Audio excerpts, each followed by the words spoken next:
So welcome to this very special event with Australian author Rachael Johns, and I'm very welcome tonight to local author and friend of the library, Maya Linnell, who's going to be hosting tonight's event. Thanks, Rachael. I'd like to start tonight by acknowledging that we're on beautiful Glenelg traditional land. I'd like to pay my respects to all of their elders, past and present, and their emerging leaders, and acknowledge the deep connection that Aboriginal people still have and had with the Mara country that we're on. Rachael Johns is an English teacher by trade, a mum 24/7 and a Diet Coke addict, a cat lover, and a chronic arachnophobe. You can relate to that. She rarely sleeps, never irons, again, a woman after my own heart. Rachael is currently Australia's leading writer of contemporary relationship stories about women's issues, a genre that she has coined life lit. I like that. Rachael lives in the beautiful Swan Valley in WA with her hyperactive husband, 3 most gorgeous heroes in training, 2 ravenous cats, a cantankerous bird, and a very badly behaved dog. And it sounds like it makes for a really interesting household, Rachael. Yes, it is. Usually if we're in a different room, you'd be hearing the bird. I always forget it's so noisy, but people went on the phone to me, they're like, have you got a bird in the house? Not a problem. After that intro, I'm going to hand over to Maya. Thank you, Maya. And thank you everyone for coming tonight. It's such a treat to have in-person events. It's very nice. And thank you so much, Rachael, for coming to Glenelg Libraries and chatting to us today. We're absolutely thrilled to have you here. Oh, thank you to Tanya and everyone from Glenelg, and to the people I can't see who are here tonight. Thank you. And to Maya for agreeing to do this and coming out in the evening. I know everyone's time is precious, so I really appreciate it. No worries. Well, it's always exciting when you have a new rural romance coming out. And look, I'm a bit biased because I do love the genre, but I have to say, hand on heart, that Outback Secrets has got to be probably my favourite rural romance of yours. And that's a hard record to beat because I really enjoyed all of your rural romances. Have you felt that as you were writing the story, that it was the strongest story yet? No. Did you say my strongest story? Sorry, definitely not. In fact, whenever I hear people say that it's their favourite, which I've had a few people say already in reviews and readers and Facebook and stuff, I'm actually quite shocked. This was, my friend the other day described a really good expression that I keep forgetting about basically it's a book that nearly killed me. And it was a huge struggle to write. I actually started twice and wrote 65,000 words, which I got rid of, which Maya would know how much that is, kind of thing. For anyone who's not, can't exactly picture that, it's about probably 2/3 of a full-length novel. So I wrote 2/3 of a full-length novel and turfed it, and then, still struggled a lot to get it where it is now, with a number of revisions done with my publisher and then edits. So it's actually quite astounding when I hear someone say that. And can you give us a little bit of the story in a nutshell? Because it's really one of those books that, you immerse yourself in, and I'm sure the readers here tonight would just love to hear a bit more about the concept of the story. Thank you. I suck at the one-line pitch, but we'll do our best to do it succinctly. Outback Secrets is the story of Henry Etterforward, who is better known as Henry, who's an agricultural pilot, and Liam Castle, I couldn't remember his last name for a second, who's the publican in Bunyip Bay.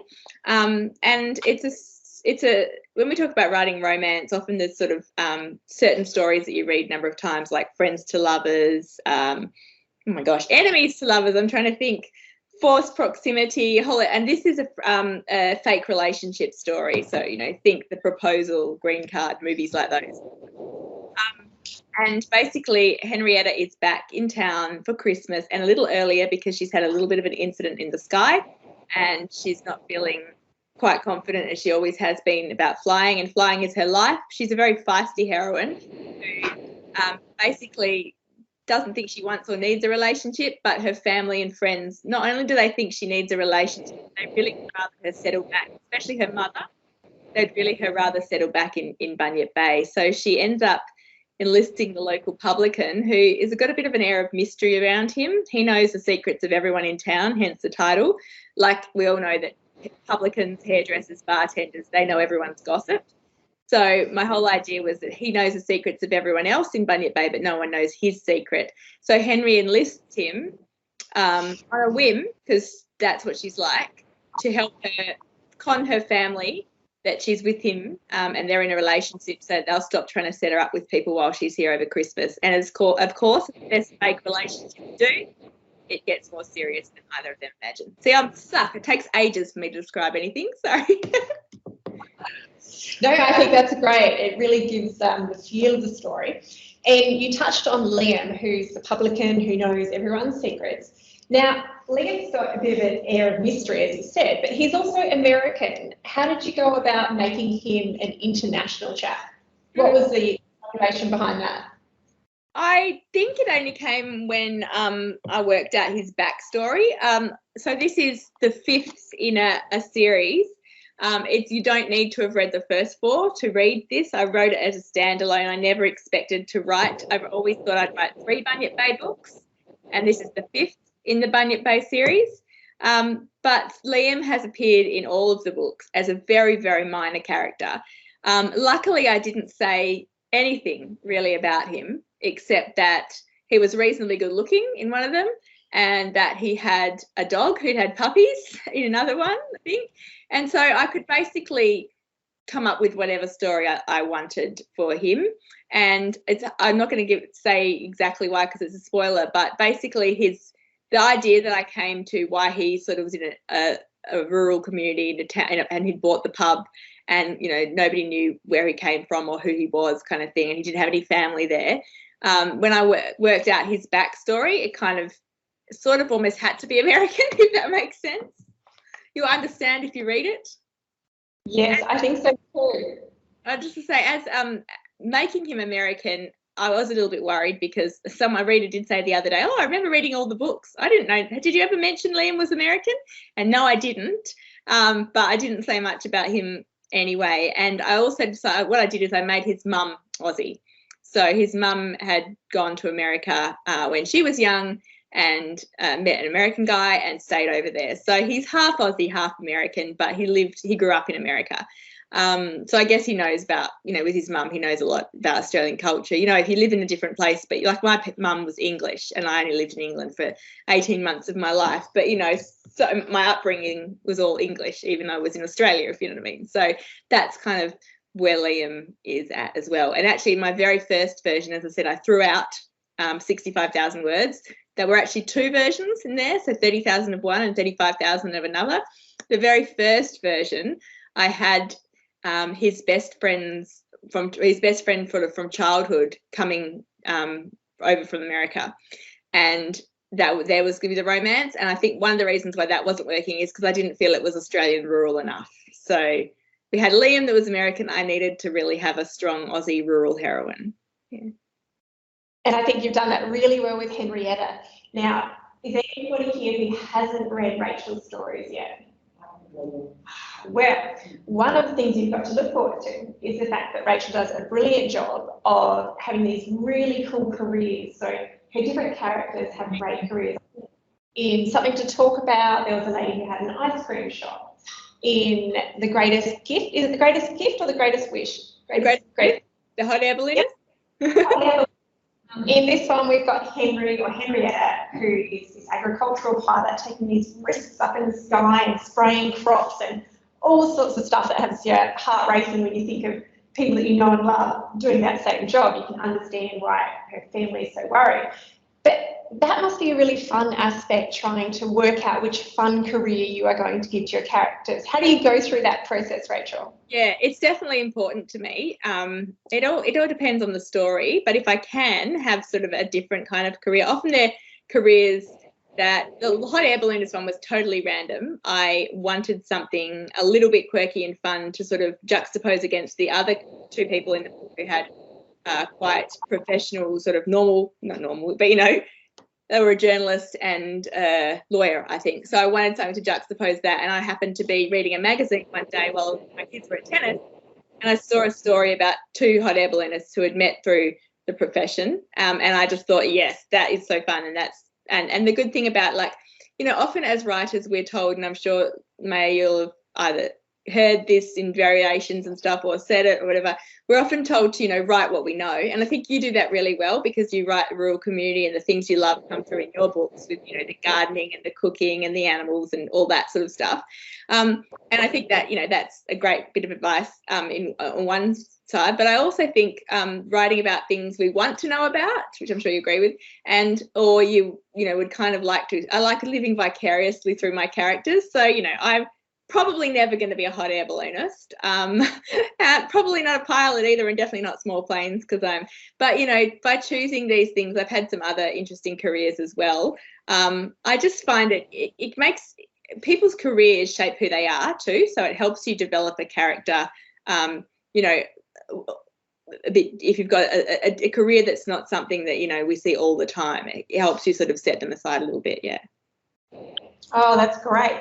Now, going back to the fact that a lot of the characters are interlinked in your novels, do you have a master list? From an author perspective, I find myself struggling to remember whether someone was called Grandpa, or whether he was called Gramps, whether he was called Pop, from one book to another. You know, what's the secret there? Do you have a big binder that has master list of character names, occupations, ages, eye colours?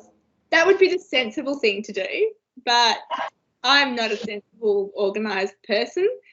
For this particular series, I'm not a huge planner from book to book, and I definitely wasn't, you know, as I said, I never even planned to write books 4 and 5 in this series.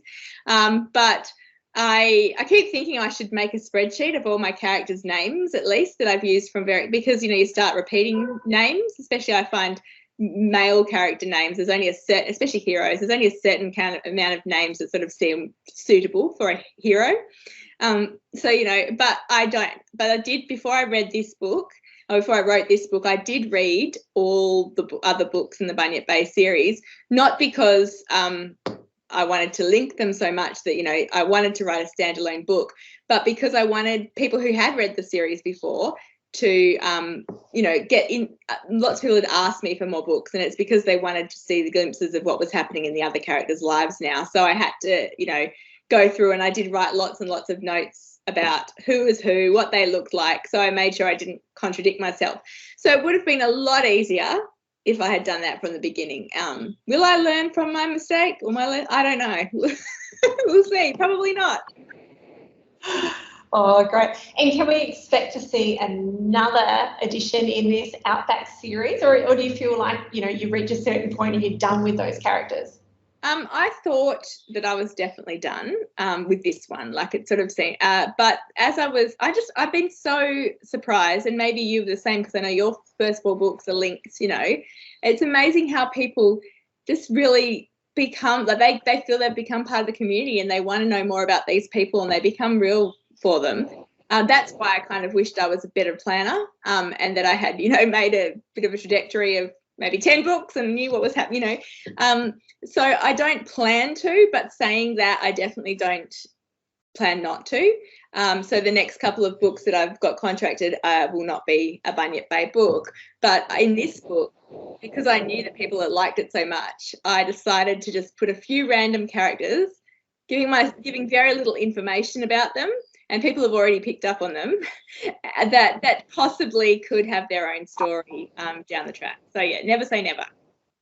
Oh, excellent. And that brings us to the point, Elaine Rath, who's one of your very big fans in New Zealand. She was talking about she loves it when the books are connected, and that she gets to revisit the characters that she's loved. So when you're starting a new book, is it easier to start with a clean slate, or to go with those characters that you already know? That's a really good question. It's probably easier to start with a clean slate, not because I never have written, you know, the main characters are always different from book to book. So I'm starting always with a sort of fresh characters, and I can, you know, do what I want with them. But I guess the more, if they're linked to other books, you feel like you have to give glimpses into the worlds of the other characters without, you know, putting too much in there, so that people new to the books don't feel, you know, lost, or feel that there's this extra information that they need anything about. and they don't need to know, because they're sort of there. It's, you know, references to previous characters in the book aren't there. They're occasionally there, I guess, to further the plot, but then try to do that, because that's what you want. You want to use the previous characters in this plot, but you know, sometimes it's not hugely related to plot. They're just there kind of to give people insight into what the other characters are up to, because I know that's what everyone wants. I mean, the other day someone said to me, you know, I don't care if you write new characters in this series. I just want to know more about the characters that are already there.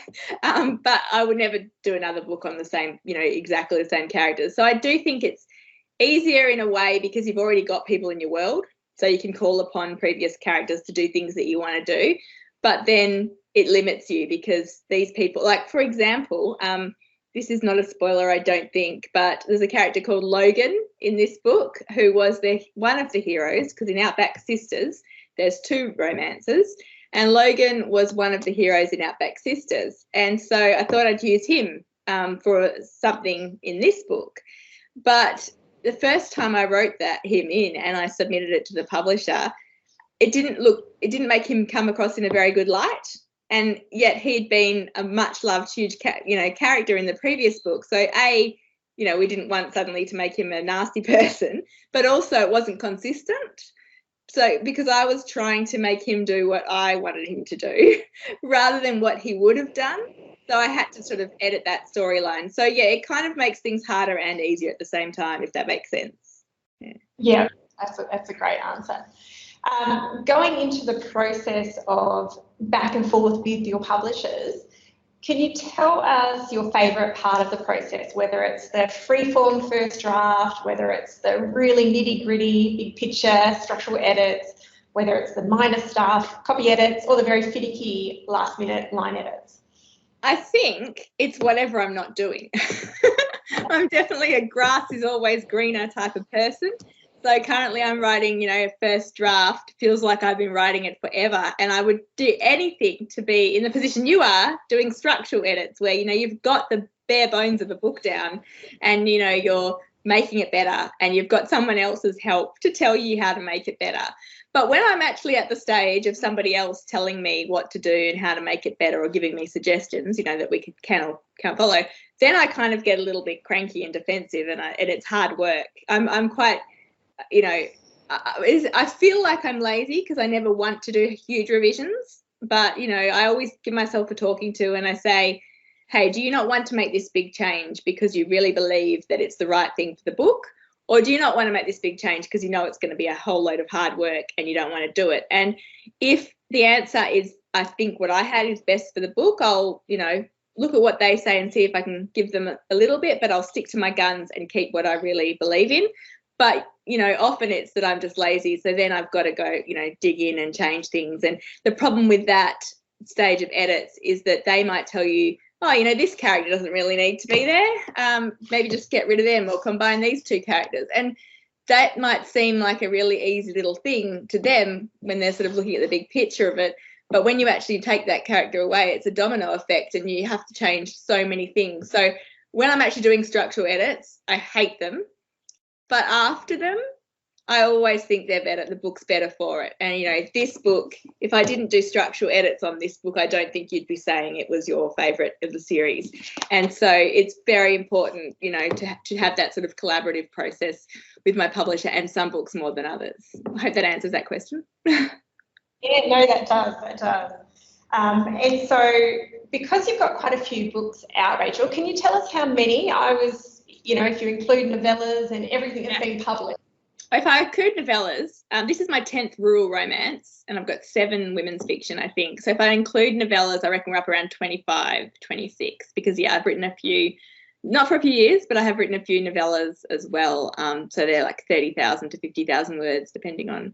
So, yeah, when my kids were younger, I seemed to managed to do so much more than now they're at school all day and I have all the time in the world. So I don't quite know how that works.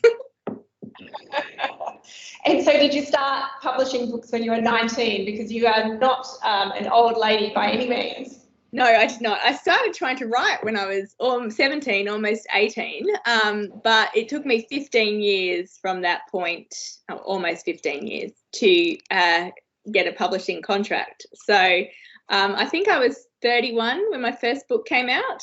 And I've been published for 10 years, so you can work that out. Oh, that's fantastic. That is a huge amount of work. As someone who's working hard to get one book out a year, that is amazing.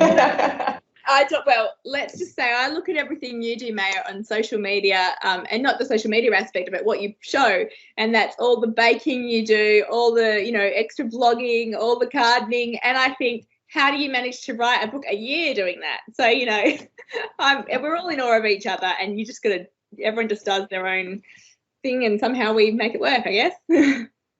Lovely. Can you tell us your favourite form of procrastination, Rachael? Probably online shopping. I'm having to rein in my habits. I would definitely, apart from reading, because that I don't necessarily think of that as procrastination. I fit that into my day and make sure I do it. It's very important to me to read a lot. But if we're talking about procrastinating when I should be doing work, it's definitely online shopping and scrolling endlessly on Instagram or things like that until I go, oh my gosh, you have done this has done nothing for you. It's probably made me feel bad because I'm, wasting time where someone's announced they've written 20,000 words or have just got a movie deal. So social media definitely is probably a way to procrastinate that I could, do without. Fair enough. What's one of the strangest things that you've come across in your career as an author, whether it's a research-related thing or a reader event-related thing? Oh, my goodness. I've heard Candice Fox loves asking this question when she's interviewing people for her book research, and I just think it's fascinating. The answers that she would get about, it throws me for. Yeah, I'm trying to think. I know I'm going to think of something after you've after we've stopped, because I know there have, been things. Oh, there was something I looked up last year. We think Google can answer all our questions, and I stumped Google last year when I tried to find the answer to something. Of course, now I can't remember what it was, but I can't actually think of anything. Do you mean research or in your interaction with different readers or publishers or anything unusual? I'll let you think. Okay, I was just going to say that when you said about readers, there's a couple of things I can tell you. I love getting we all love getting reader emails and messages and things like that. But I found something very odd, which I've realised the last probably year or so. So I wonder if you've experienced this. When I get an email from a female, they just say, "Hi, Rachael, I've read your book, blah, blah, blah. I really enjoyed it. Thank you," something like that. But it surprises many people probably that we actually have quite a few male readers in this genre too. And whenever the male readers email me, they always say, "Hi, Rachael, I'm, Tony, and I'm a 57-year-old man who..." They tell me their age and their whole life story before that. And I just find that quite funny. But I can't think of anything. I know I'm going to think of something, but no, I can't think of anything else at the moment. Sorry, you stumped me. What about your lovely book club? Now, I know for anyone who hasn't found Rachael's online book club, she has a really wonderful community. They have great book recommendations. People are endlessly suggesting good books and talking about what they've read and enjoyed, when different specials are on at different bookshops, all these sorts of things. How did that come about, deciding to create your own book club? And did you think it would become the success that it is? Yeah, well, as I said, I'm a very spur of the moment, non-planner type person. So it was actually, I think we've been 4 years now at the end of this year, which is amazing. And we've almost got 4,000 members. So anyone's welcome to join. It's on Facebook under Rachael Johnson Online Book Club, and we do a book a month and we discuss it, but it's not like school, if you don't do it, no one's going to come knocking on your door and telling you off. But I think it was around just before Christmas time, or just before the release of one of my books. And I happened to be reading a blog from a US author about 10 things you can do to grow your, community. And I love book clubs. I'm still a member of my own, like a face-to-face book club. I go back to my old town of Glenelg in the Wheat Belt once a month if I can. Sometimes life gets in the way, and I drive there. It's an hour and a half there, an hour and a half back, and I enjoy my time there with everyone. So I love book clubs, and I remember when we were living in Kojonup before that, which is another small rural community, I desperately wanted to be a part of a book club. There seemed to be lots of book clubs in town, but I was too scared to, ever invite myself. So I always wanted to be part of a book club, and I figured there was lots of people out there who wanted, felt the same way as me and just weren't, in a face-to-face one. And one of the suggestions on here was for authors to start their own book club. And so literally by, I think, half an hour later, I started my own book club. I didn't really know what I was going to do. And it's just grown from there. And, when I say wasting time, on social media is one of the things we do as an author, which is not everything's a waste of time. We can waste our own time. But I remember I went through a bit of a patch earlier in the year where I did feel quite drained from being on social media all the time. And I felt like my creativity was actually suffering. I was feeling a bit burnt out. And I did have a few weeks completely off social media. I've got admin and a friend who run the book club too.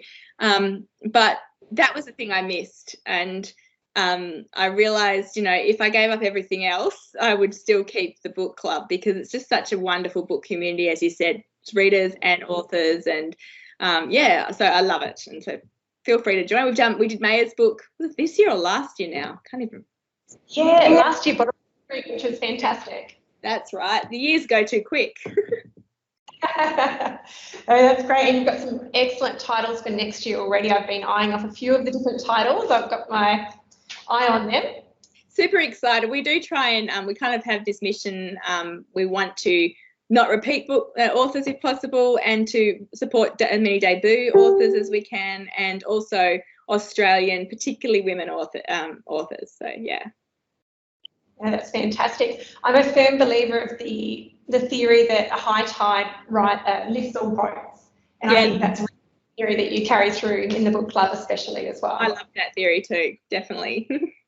Yeah. Can you tell us, we've got, I know, at least one writer in the audience. Can you give us a few tips for people who that are tuning in later, or for Olivia who's in the audience, about, turning a hobby into a career? Sure. Well, I would say some of my advice is contradictory because in one way, I think if you want to turn your hobby into a career, you have to really, treat it like a job, and make sure that everyone around you, and that's sometimes hard, but, try and get the people around you on board to support you. So, you might have little kids, you might have a job, you might have other commitments.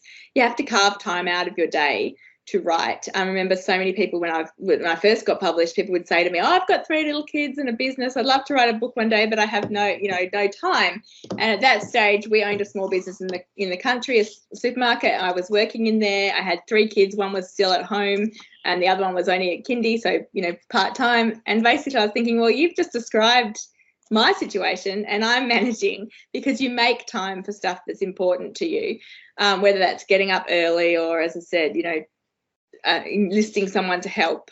But at the same time, on the flip side of that, I think when a hobby and something you love and a passion becomes your job, it can change things. I don't know if you've experienced this, where there's a bit more pressure in terms of, you want to, the goal initially is just to get published and, hey, maybe make a living so that you can quit your day job. But then when you are doing that and your day job is your writing and that's having to pay your bills and stuff, it can put pressure on creativity. And I know Elizabeth Gilbert of Big Magic and other books, says in some ways you never want your passion to have to pay sort of for your lifestyle. And I really kind of, in some ways, agree with that, because it can put pressure on. So my advice is to treat it like a job, but make sure you hold on to the passion and remember that, you're doing it because you love books and you love reading. My other advice is definitely to read so much, and I know everyone says this, but I think reading even more than you write, like you've got to write, you've got to finish manuscripts, but people often underestimate reading, and when they are trying to carve out time to write, the reading goes. And I think you learn so much from reading other people's books. And my final tip is don't rush, because I feel like these days especially, everyone is in a rush. We're so, busy, we want to get everything achieved quickly. And there are easier ways to get published than there were, say, when I started trying to write 20 years ago. And there's a lot of great people self-published. And, I know a lot of people have made that reason for the reason and they're doing really well. But then I know other people who seem to just self-publish because they've been rejected. One manuscript they've written, it's been rejected by a few people, and they think, oh, well, I'm just going to put it out there. And you really want, it takes time to learn your craft. The majority of us don't write the first book and get it out there, or and some people do and they're lucky, but they're still learning their craft as they go. So I just would say, unless you feel like your book is the best it can possibly be and you're going to be proud of it, then don't rush. Learn your craft. You can't become a surgeon overnight, so why should you be able to become a published author necessarily? They're the same thing, you know what I mean? Definitely, I fully endorse that as well. And at different talks that I've done, I've talked about the importance of investing in that craft and not being scared of putting your money towards writing. And even with branding and marketing and all these different things, there's so much to learn, isn't there? Yeah, I mean, there is. And we're both members of Romance Writers Australia, and I know that was one of the key things that changed for me when I joined that organisation and a group, but everyone was so professional, and it made me really focus and serious on my writing. But it also, I learned more from that organisation than I did, and I'm still learning, than I did a degree in uni. And yeah, we are expected to do so much these days in terms of market our own, our own books and be online. And as I've mentioned before, the tendency though is sometimes to spend more time on that, especially in the early years, than actually on the writing and the book. And really, if you don't have an amazing, great book to write, there's no point having a platform. So I think it's definitely a balance. But saying that, I mean, I listened to the podcast you did with Maya Linnell, that's you, with Annette Barlow, your publisher. And I think your story is a really interesting one in that you were sort of plucked off the social media, because of your social media platform, you, were bound, I guess. Obviously if you didn't have a book that was good, then that's not going to do anything. But I do think that story is quite unique. And so, a lot of people probably put too much effort into that rather than focus on the actual writing. Yeah, it's definitely one of those stories that kind of I feel lucky to be able to tell, and I know that it's kind of the dream scenario for some of the people that have been working so hard, and you can see all the different work and the amount of time that it takes me to write a book and the amount of time it takes you to write a book is very similar to the amount of time it would take 10 other people to write a book, and not all of them walk out with a publishing contract. So it's a very fortunate position to be in, isn't it? Yeah, and I guess that's the thing too. In the end, every time we write a book, even if you're on a contract, it's kind of you're doing a bit through faith and hope that you'll be able to do it, because there's no guarantees ever. You just have to hope that it will be a good book that you'll be able to finish and that it will get out there. But that's why I think you really have to hold on to the love and why you're doing it, and do your characters, write about things you're passionate about, because in the end, that's the only thing you can control. Absolutely. Now, I've got a couple more questions before we throw to the audience. I'm sure the ladies here have got a couple of great questions just burning away. If not, please start thinking on those. But what's next, Rachel? What can we look forward to going forward with your books and your writing? Well, fingers crossed, I'll be able to finish the book I'm currently working on now, which is The Work Wives. And the tagline for that is, how well do you really know the people you work with? And it's about two women who are friends through work and think they know each other pretty well, but when a man turns up in the office that they both have a history with, they realise that they didn't actually know each other as well as they thought, and there's a whole lot of ramifications. If I can pull it off, that's what it's supposed to be. And after that, I'm going to write another rural romance, but it's it's going to be a little bit different to my other rural romances. It might more sit between rural romance and women's fiction, and it's going to be the story of Adeline Walsh, who is the heroine, or not heroine. She was a character in my book Something to Talk About and Talk of the Town, who nobody liked, and she was absolutely awful.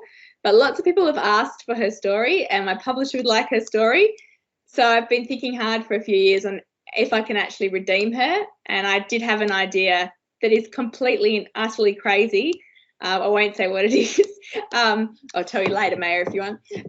And I told my agent and publisher, thinking they were going to say, no way, that's insane, you can't do that. But they loved it. So that will be, I'm really looking forward to writing that next. Oh, that sounds fantastic. Both of those, I love the premise of them. So I'm sure we can all get excited about that. Can you tell me a book recommendation and one book that you'd love to get under the Christmas tree this year? Sure. Well, my book recommendation was easy. It's The Paper Palace. Have you read this yet, Maya? No, I've gone to order it. I've put it in my cart a couple of times on Booktopia, but I haven't pressed go because I don't really. Go home and press purchase. You won't regret it. I've bought the hardcover after listening to the audiobook.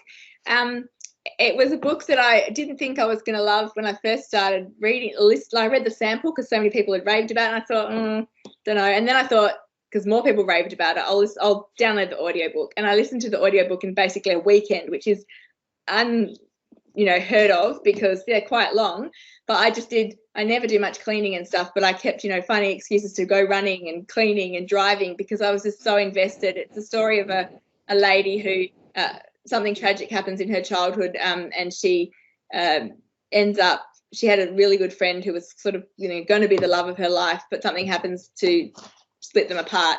And then you meet her almost 50 years later, and she's just had sex with that guy outside her parents' house with her husband and kids inside, and sort of takes back 50 years to how she got to this place. That makes it sound more raunchy than it is. That's just the beginning. But it's a really interesting story, moral dilemma at its core about, because she's married to a wonderful man who she loves dearly, but she also is in love with this guy from her past. And that's the whole sort of question, how do you choose love kind of thing. Sounds good. I'll go and purchase that one. I think Booktopia is free shipping still at the moment, so perfect. And what about under the Christmas tree? Is there something you're really looking forward to? It's funny because I'm terrible and I just buy books if I want them, or I'll order them from the library or whatever. So nobody ever really buys me books because they know that I've probably either already bought them or ordered them, or, But I did, there's one book, I've never actually read the book Ninja While You Were Reading by Michelle Callis and Ali Berg, but I saw today they have a new book out called Fancy Meeting You Here.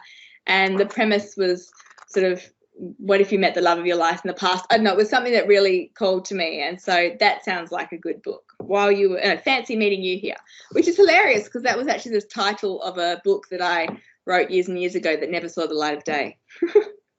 Oh, there you go. Similarities there. I don't think there was. The blurb didn't sound anything like it. And that's the funny thing but I loved the title. Yeah. Oh, great. Well, thank you, Rachel. Do we have any questions from the audience? I'd like to ask Rachael who her favourite author is. Rachel, did you hear that one? Who your favourite author? My favourite author is. That's such a tough question. Obviously, I love Maya's books, but if we're putting Maya aside, I have stages, but at the moment, my favourite author is Ellen Hildebrand from the US. There's just something about her books. They just keep me turning the pages, and the characters feel so real and relatable. And it doesn't hurt that they're all set on the island of Nantucket. And it just sounds like the most amazing place to live. Never mind live. So yeah, I'm a huge fan of Ellen Hildebrand at the moment. I recently read her latest book, Golden Girl.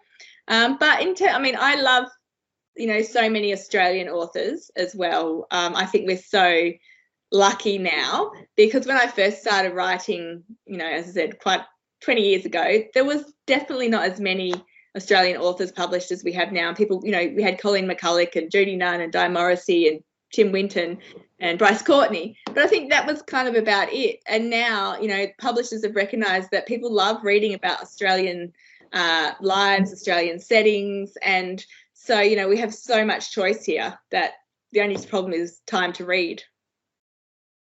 That's right. And I see, that reminds me, are you going to interview Ellen Hildebrand?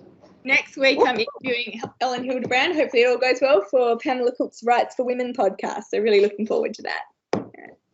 We'll have to all look forward to tuning in and seeing how you quiz her. I want all her secrets. Sounds good. Does anybody else have any questions? Yeah. Olivia does. I knew Olivia would. I can't see you. I was just going to ask how you structure your writing day and when you include different professions in the stories, how you go about researching them. Do you interview real people? Do you Google information about that, or do you always make sure that you've spoken to someone in that field, and that's where you get such depth in that role, or what your writing day looks like generally through the week. Yep, all right. I'll answer the first one, then you might have to remind me about the second one because I have a shocking memory, but both good questions. Now I'm lucky enough, as I said, that all my kids are at school and I do this for a full-time job. So I pretty much come home from drop-off and they're all at high school, so they go reasonably early. And I usually spend about half an hour, I call it like faffing about, but it's doing my admin.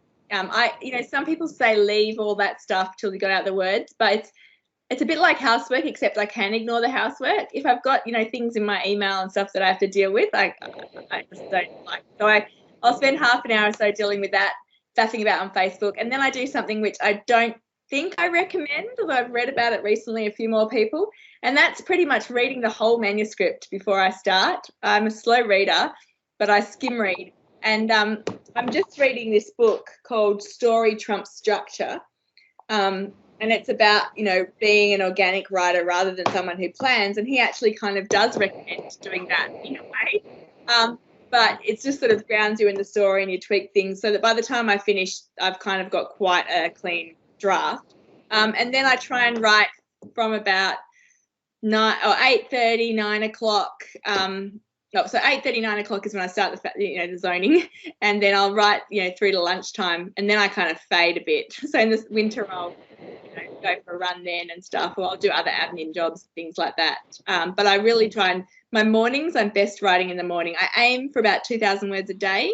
I don't always get there, and I'm sort of being kinder to myself recently and realizing, that sometimes 2,000 words is not going to happen because I need to think more and I need to just not plan exactly, but brainstorm sort of which direction I'm going to go next. And, so some days I don't get there. But if I kind of aim for that and aim for about 10,000 words a week, then, it comes together eventually. As for the research for different characters, it changes depending on, what the profession is. And, you mentioned the internet, and we are lucky that not only is there so much information now, but people are really happy to put all their information on forums and things like that. So not specific to careers, but when I've, investigated egg donation or written about other, things like going to online forums and sort of reading real people's personal experiences really helps. With hot air ballooning, I actually took a hot air, went up in a hot air balloon. I ordered a number of books about hot air ballooning. I've got this terrible habit, though, of ordering books about whatever I'm researching and not actually reading them. I like the look of them. I did it the same. I've had a taxidermist character. Again, bought a whole load of books best intentions to read them all and learn that way. But to me, it's best, speaking to people who are in the industry. That doesn't happen for every job, but for this one, Henrietta, my agricultural pilot, I actually asked Maya's husband a couple of questions because he works in aviation a bit, and I asked my other friend's husband, who's a pilot, a few things. But the best person I had for this book came because I asked on Facebook and said, does anyone know any agricultural pilots who might be happy to, answer a couple of questions? And then I met this guy called Cecil, and he's in his 60s and he's been doing this, for over 40 years. And he also writes a little bit, as a bit of a hobby. And he told me so much information. And not only that, he was happy to answer any questions, but he read the whole manuscript. So, if possible, having someone like that is great. People are usually more than happy to talk about, what they are passionate about or their jobs.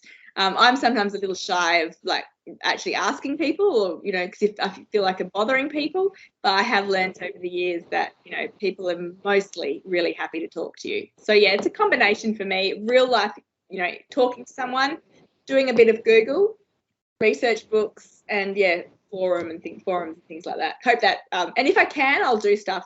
As I said, I have been in a small plane before. I've been to places that I've written about specifically when the setting was important. I did a hot air balloon. I wrote 3 books set in a whiskey distillery, so I went to learn how to make whiskey. It's disgusting. I hate it, but I tasted it and did all the things. So if you can immerse yourself, it's better. Thank you. That's great. No worries. I don't read your whole manuscript first. No. So when I used to read a book. do you start from the start when you're doing that rereading most days? I've tried not to this year. That was I still do a little bit of it. As I said, I don't think it's useful to do it all the time, but I do think sometimes if you're feeling a bit lost, or you're not in a zone, or you're feeling like you need to write words, or you can't think, just getting back to the beginning, going through stuff, tweaking things sort of reminds you, and it can often tell you things that you've forgotten you were going to do, and then inspires future scenes and stuff. So yeah, it's a technique that you can be useful, but I probably wouldn't do it as much as I used to do, which was like every day. And then I would skim read the whole manuscript. As I said, I'm quite slow, so I wouldn't be reading, but you'd skim, scroll a bit, read a couple of scenes, scroll a bit more, and then this would take a few hours when you've got 100,000 words already or something. But then I'd feel like I'd done a whole day's work.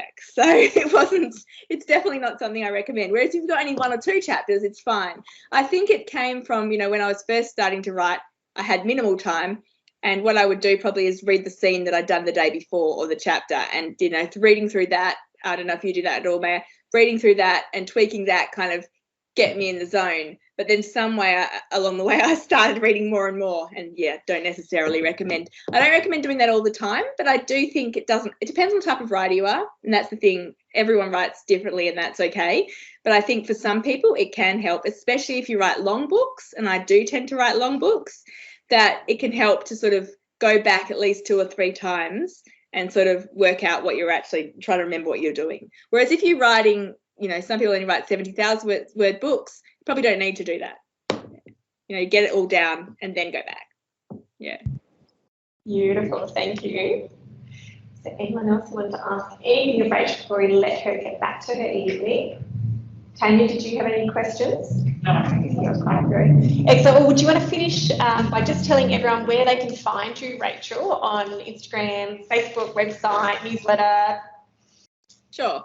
Well, I'm online on my website at just www.rachaeljohns, it's Rachael with an A.com. I'm also on Facebook under, I think, Rachael Johns Author, and Instagram under Rachael Johns Author. And as I said, I've got, as Maya said, we've got an online book club, which is just if you search Facebook, Rachael Johns Online Book Club. I did recently venture into TikTok, but spent about 2 weeks there and haven't done anything since. So if you're on TikTok, you can see me there briefly. It's a rabbit warren, that place. Yes. Well, thank you so much for your time. I'm very thrilled to have had a chance to interview and quiz you on all the different things that I think of as I'm reading your fabulous books and enjoying your different posts on Facebook and Instagram. So thank you so much for sharing your time, Rachael, with us, and best of luck with those 2 new books. We can't wait to read them. Thank you so much to Maya and everyone else who is there coming tonight or is watching online, and to Tanya and the library too. Thanks. Thank you.